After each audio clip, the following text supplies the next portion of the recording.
Olá, pessoal. Tudo bem? Quanto tempo, não é mesmo? Felizmente, estamos vivendo esses tempos difíceis que têm exigido muito de nós. Mas como nosso projeto de redação não pode parar, porque ele não é só para 2020, né? Ele é para a vida, então a gente precisa retomar, não é verdade? Bom, para hoje eu gostaria de apresentar a vocês uma pessoa muito especial que esteve conosco no laboratório no ano de 2019 e que teve uma ótima nota na redação, sob a avaliação do INEP, e é óbvio que nós vamos usar essa correção, usar esses preceitos para ver se a gente consegue crescer. Se liga! Olá pessoal, eu sou Matheus Fernandes, ex-aluno do curso de redação do professor Wendel. Fui dos 940 na redação do Enem de 2019. Fui aprovado no curso de Química da UFMA e aprovado também no curso de Química da UEMA. Sempre foi meu projeto de vida, cursar Química. E estive aí, como vocês estão, sentados, com muito medo de não passar, com muito medo de tirar nota baixa na redação, de treinar e mesmo assim tirar nota baixa. E eu sempre quis o mil não veio, foi em 940, mas deu para entrar para a universidade. Eu digo a vocês que vocês não desistam, façam todas as redações, sigam as dicas, estejam atentos às aulas e façam redações, treinem bastante, estabeleçam uma padronização. É muito importante isso, estabeleça uma padronização. Eu tinha um padrão de redação e quando eu fui para minha redação do Enem eu já tinha metade dela na cabeça e foi só implementar com o repertório sociocultural. Tá bom, pessoal? Muito obrigado. Muito bem, galera. Como todo mundo já sabe, o tema da redação ano passado se referia à democratização do acesso ao cinema no Brasil. Leiamos juntos. O seriado A Turma do Chaves retrata, em um dos seus episódios, a dificuldade que o cidadão da classe menos favorecida enfrenta para ir ao cinema, visto que o personagem principal do seriado insiste em ter acesso ao filme do Pelé. Diante disso, fora da ficção, é possível afirmar que a democratização do acesso ao cinema representa um problema exasperante na sociedade brasileira. Isso se evidencia não só pela exclusão das pequenas e médias cidades do interior, como também pela falta de investimentos do poder público. Destaque, é fundamental analisar as razões que fazem dessa problemática uma realidade contemporânea. A priori, cabe abordar que, devido ao crescimento exacerbado das grandes cidades, a indústria do cinema, movida pelo sistema capitalista, estabelece-se nos shopping centers das grandes metrópoles, graças à busca excessiva pelo lucro. Nessa conjuntura, segundo o sociólogo alemão Karl Marx, a busca pelo lucro ultrapassa os valores éticos e morais. Dessa maneira, é inaceitável que as pequenas e médias cidades do interior do Brasil sejam excluídas do acesso ao cinema. Ademais, a insuficiência de investimentos do governo nos municípios menores dificulta mais ainda a democratização da acessibilidade ao universo cinema, uma vez que a concentração das salas de cinema está de forma expressiva presente nos centros urbanos. Nesse sentido, de acordo com o filósofo brasileiro Mário Sérgio Cortella, o governo que não serve à população não serve para governar. Dessa forma, é inadmissível a postura do poder público em relação ao problema contemporâneo. Portanto, é mister que o governo tome providências para mitigar a problemática atual. Em suma, urge que o governo, em parceria com o setor privado, estabeleça salas de exibição de filmes dos pequenos municípios brasileiros, por meio da criação de parques exibidores que facilitem o acesso aos cidadãos pertencentes às classes menos favorecidas aos filmes existentes nos cinemas das metrópoles, com o intuito de democratizar a acessibilidade ao cinema no Brasil. Dessa forma, será possível obter uma sociedade justa e igualitária, visto que os valores éticos e morais aos indivíduos não serão ultrapassados. Bem, agora nós vamos analisar essa redação por parte.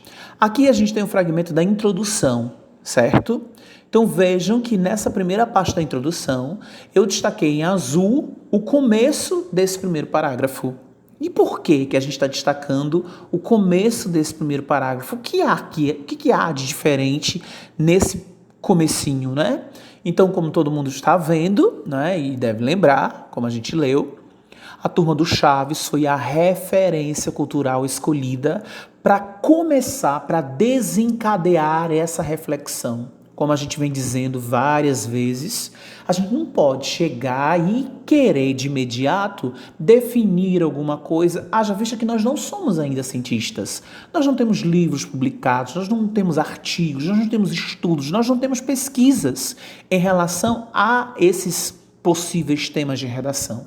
Então é preciso que a gente ganhe, que a gente tenha uma referência para ser o nosso ponto de partida. Então aqui em azul nós temos a primeira parte. Eu quero chamar a atenção para vocês de uma coisa. Como eu sempre falo, um parágrafo ele é um texto também, né? Um parágrafo ele tem o seu começo, o seu meio e o seu fim. Então veja que a gente está destacando agora só o começo de tudo, né? A gente está destacando o quê? O início dessa introdução, que é ele se ateve, né, a falar sobre por que a Turma do Chaves, em um de seus episódios, serve como referência para esse assunto, porque trata de uma personagem que não tinha condições de ir ao cinema e queria muito ver um filme, inclusive o filme do Pelé. Notem que está até entre aspas que o nome não é filme do Pelé, mas ele colocou entre aspas porque justamente talvez não sabia, talvez não lembrava e destacou. Então nós temos o produto cultural, a referência. A segunda parte desse parágrafo tem a responsabilidade de sair do produto cultural, porque o produto cultural não é o foco, e trazer para os dias atuais. Então, da mesma forma que aconteceu nessa série, nesse episódio, acontece nos dias a dia, né, nos dias atuais no Brasil. Então, essa parte está sublinhada em amarelo, é o que a gente chama de contextualização, que é aquele momento em que você sai do produto cultural, repito, ele não é o foco, ele é apenas o pontapé, o ponto de partida, aí você tem que trazer para os dias atuais. Isso nós chamamos de contextualização.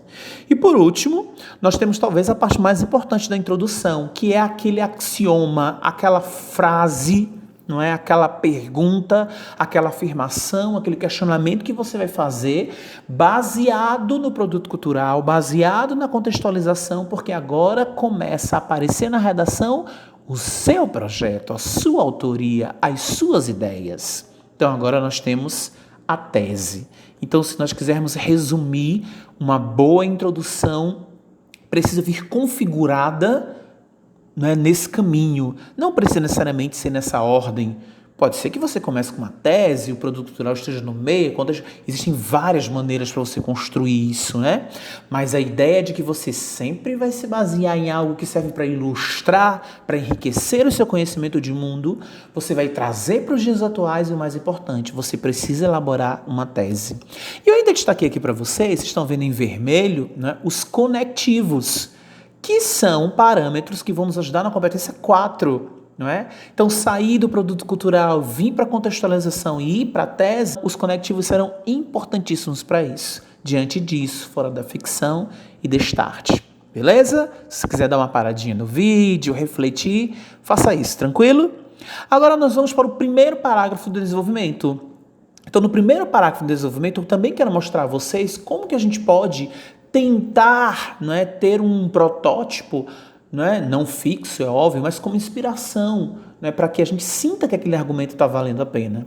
Então, no começo, ele inicia dizendo que o crescimento, exagerado das cidades, e a indústria do cinema, que é movida pelo capitalista, se estabeleceu muito mais em shoppings das grandes metrópoles. Porque nas pequenas cidades, não temos com tanta frequência shoppings, né?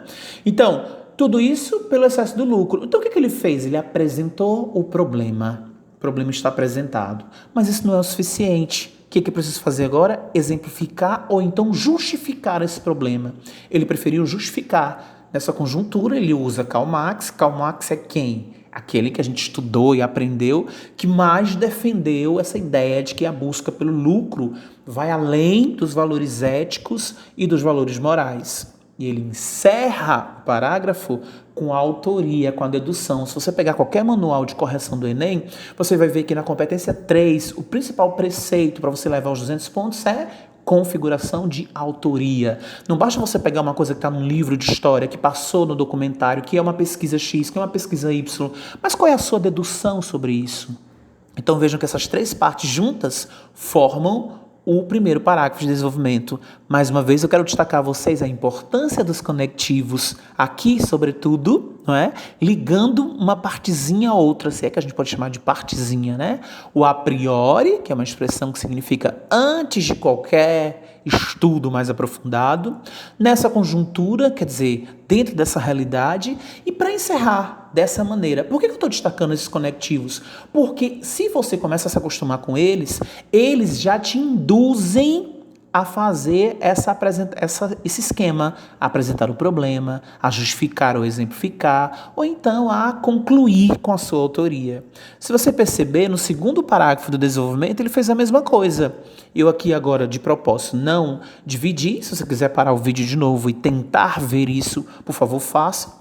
Mas veja que nós temos, sim, um parágrafo organizado em, no mínimo, 3 períodos, e esse parágrafo organizado em períodos, ele é configurado em cima de o problema é apresentado, depois eu exemplifico ou justifico, ele preferiu de novo usar um filósofo, uma citação, e por último ele encerra com a autoria dele, dizendo o que ele acha, né, do que tem acontecido em relação a esse problema.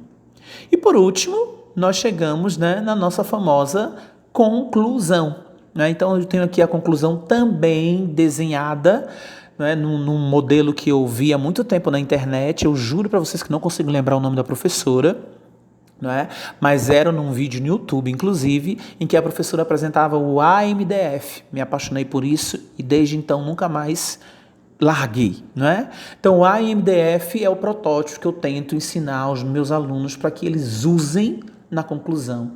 Talvez a bússola que nos ajude a entender como a gente pode chegar nos 200 pontos, como ele conseguiu, não é?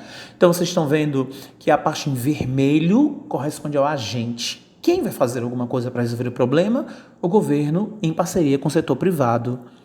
A parte em lilás é o que será feito. Vai ser preciso estabelecer, criar salas de exibição de filmes em pequenos municípios brasileiros, porque no texto foi dito que nesses pequenos municípios a gente não tem acesso ao cinema. Mas aí vem a parte mais importante, não sei se é a mais importante, mas é aquela parte que muita gente se enrola e muita gente esquece de fazer isso na conclusão, que é detalhar. Vejam que modo e detalhe estão na mesma cor, porque modo e detalhe são praticamente sinônimos. Como isso será feito? Vão se criar parques que vão exibir, né, com facilidade, né, o acesso a cidadãos de classes menos favorecidas. Eles vão ter acesso a filmes existentes nas grandes metrópoles. E aí você vai dizer, por que isso tem que ser feito? Vai ser feito para democratizar a acessibilidade do cinema no Brasil, para que a gente possa pensar numa sociedade justa e igualitária, pelo menos dentro dessa discussão. Então, o AMDF seria o nosso protótipo da boa conclusão. A gente tem que dizer quem vai fazer, o que será feito, de que forma será feito e qual a finalidade. Mais uma vez, percebam que está em verde os conectivos destacados, portanto, que é conclusivo, em suma, que é resumitivo, com o intuito de, veja que já te induz a dizer a finalidade. Dessa forma, já te induz a concluir, a fechar, e o visto que é explicativo. Então, o Mateus, né, levou 920, e aí vocês estão vendo, né, ele tem alguns erros, né, não sei se vocês perceberam, gramaticais. Então esses erros impediram os 200 pontos na competência 1, e sobre autoria, não sei se vocês perceberam, até pelo tamanho dos parágrafos dá para perceber que caberiam mais detalhes. Então, quando eu exijo muitos detalhes de vocês, eu não estou sendo chato, né? Vocês estão vendo aí por quê, né? Mas o bom é que é muito difícil, né? A proposta de intervenção, coerência e coesão, conhecimento de mundo. Graças a Deus, o 920 fez com que ele conseguisse a química, tanto na federal quanto na estadual. Bom, eu espero... Então é isso, eu espero que eu tenha contribuído mais uma vez com vocês. A gente está aqui humildemente com esse propósito, né, de ajudá-los com a nossa pequena experiência. A gente se vê, tá certo? Não esqueçam de uma coisa, tá? Apesar de todas as intempéries que temos vivido, não deixem que ninguém roubem a sua esperança. Beijão!